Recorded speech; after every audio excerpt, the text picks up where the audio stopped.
After espionage operations that targeted American citizens and an assassination campaign that targeted leaders, politicians, and dissidents in various parts of the world, the U.S. Congress sensed that the CIA, the Central Intelligence Agency, was overstepping its authority and engaging in suspicious activities that were beginning to come to light.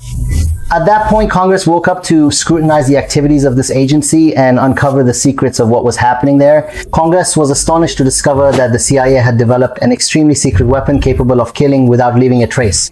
No gunshot, no wounds, not even a single scratch, and all without a sound. What's even more dangerous is that anyone struck by it dies as if it were a natural death. They die from a completely ordinary heart attack. Today, we're talking about the most dangerous secret weapon of the CIA, the heart attack gun.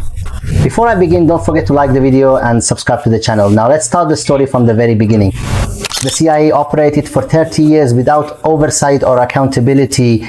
But this situation didn't last long because the United States is a country governed by law and there's no room for acting on personal whims.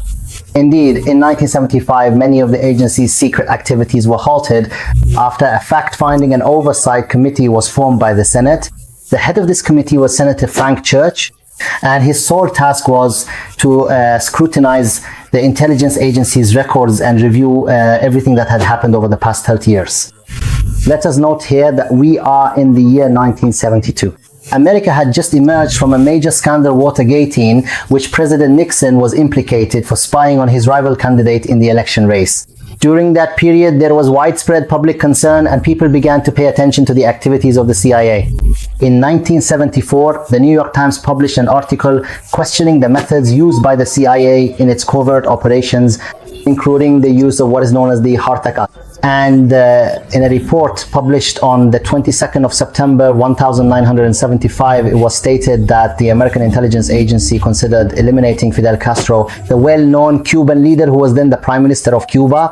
Castro was the primary target of the heart attack gun, while the second target was the Prime Minister of Congo, Patrice Lumumba, who, by the way, was the main driving force behind Congo's independence and who later died, but for other reasons. How was this gun invented? And what exactly does it do? It is essential to mention a very important figure, Mary Embry, who was an agent at the CIA, the Central Intelligence Agency, and who specifically worked as a secretary in the audio surveillance department. She was tasked with designing hidden microphones and many other surveillance devices. Over time, Mary was promoted and moved to the Technical Services Division. Here, she was given a request. They were searching for a new type of poison, but with the condition that it must be completely undetectable. At that moment, Mary replied, "I found it, it's shellfish poison." Of course, the CIA didn't believe the news. They quickly took the shellfish poison and began conducting experiments with it to produce biological weapons during the Cold War, under the supervision of Dr. Nathan Gordon, who was an American officer, politician, and chemist. He wasn't just an ordinary chemist, but was a genius. He managed to mix the shellfish poison with water, freeze it, and turn it into a very tiny needle. This needle was the projectile that would be fired from our gun, from the heart attack gun. The gun would fire the needle, which was made of shellfish poison and ice, from the weapon. It would penetrate the victim's body and immediately disrupt the cardiovascular system. Within 2 minutes, the heart would completely stop and the person would die a natural death without any trace of toxins, gunshot, wound, scratch, or even a sound from the gun. Suddenly, the person collapses and it is said to be a heart attack. The only thing left on the victim's body is a tiny red dot that is very difficult to detect. Years after she left her job with the CIA, Annie admitted that the heart attack gun had indeed been tested on animals, as well as on some prisoners who had been sentenced to death, and that it was very effective. She also said that this gun could have remained secret and undisclosed if it weren't for the many voices that began to demand oversight of the intelligence agency and investigations into its illegal operations. The main reason for the formation of this committee was a report published by the New York Times, which detailed illegal operations and numerous violations committed by the agency, including the use of the heart attack gun, as we mentioned earlier. Let me tell you here that the heart attack gun was revealed to the public for the first time when the director of the Central Intelligence Agency was summoned to court to testify on the matter. And indeed, he attended with the gun, allowing the committee members at the time to hold it and see it up close. Strangely, the matter of this gun completely disappeared after that. That was the only time it ever appeared publicly before people.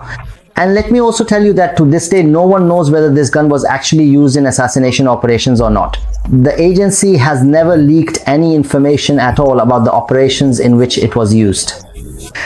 In fact, they even refused to confirm or deny whether it had been used at all.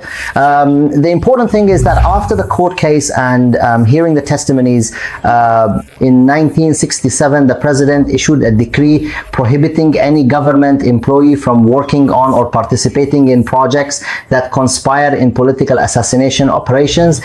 After that, the matter of the heart attack gun ended forever. In the end, I look forward to your opinions in the comments, and don't forget to like the video and subscribe to the channel. Have a good evening.